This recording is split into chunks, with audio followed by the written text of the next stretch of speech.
Okay, next we have Industrial Chemistry 2013, and just if I have a look here at the exam paper, again question 11C, but if we look here it appears as part B, so it can appear as part A or B.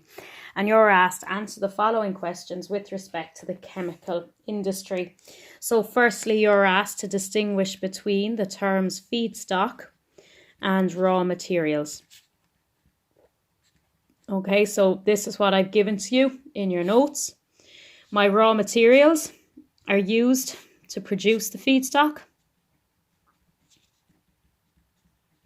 And the feedstock themselves then are the reactants used in the process or used to make the product.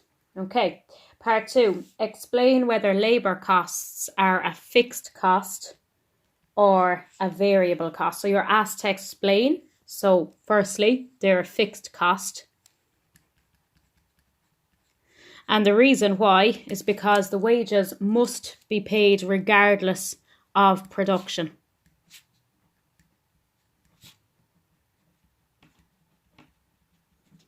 Okay, so remember you're asked there to explain, so you have to state what they are and then you have to explain a fixed cost.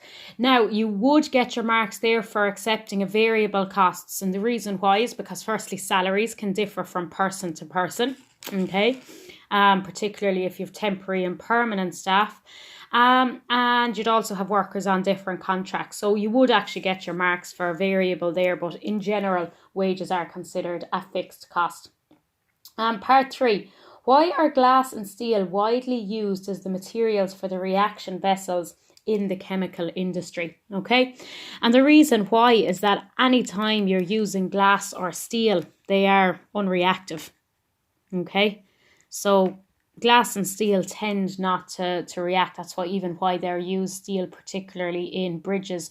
They don't corrode so long as they're not exposed to water and air, so they tend to be chemically unreactive.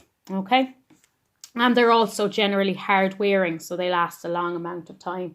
So even that would be another answer there. Okay, in general too, they tend to be quite cheap. Okay, and they're obviously easy to clean as well. So loads of examples there. I think that question did cause a few problems for people. Part 4 then, give one advantage of a batch and one advantage of a continuous process. So we looked at this in the notes, and basically this is just writing or learning those notes. So our advantage there of a batch is that it produces small quantities. So you have small costs associated with that. Okay, so that's one advantage. Low cost of plant, suitable for slow reactions is another. Continuous process then, advantage of that is that it's suitable for large scale production. Okay, and again, they're in your notes, they just need to be learned. Okay, select one of the following Irish manufacturing industries: ammonia manufacturing Cove, which is now closed, the nitric manufacture in Arklow, which is now closed as well, and Pericles manufacture in Drogheda. That's the one we did anyway. And then give a reason why the process you chose was located at the site. And again, this is directly from the notes again. So it's near the sea. Okay, it's in Drogheda. It has good transport facilities.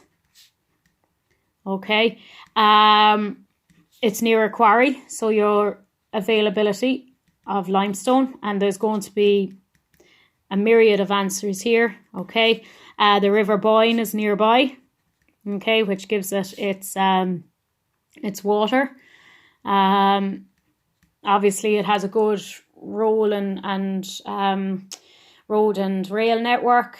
We have a skilled workforce. All of those would be the reason why it is located where it is.